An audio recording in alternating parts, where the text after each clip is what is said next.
Matanong ko lang po kayo mga lolo, kung anong mga sekreto nyo at umabot kayo sa mga ganyang edad, ano ho? Ikaw muna, Lolo Pedro. Ano po ang sekreto mo?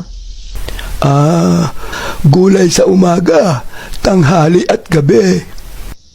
Ilan naman ho ang edad nyo? 101. Kayo naman po, Lolo Ando. Ano po ang sekreto nyo? Exercise sa umaga, tanghali at gabi. Ilan naman po ang edad nyo? 105. Kayo naman po, Lolo Ingo. Ano po ang sekreto mo?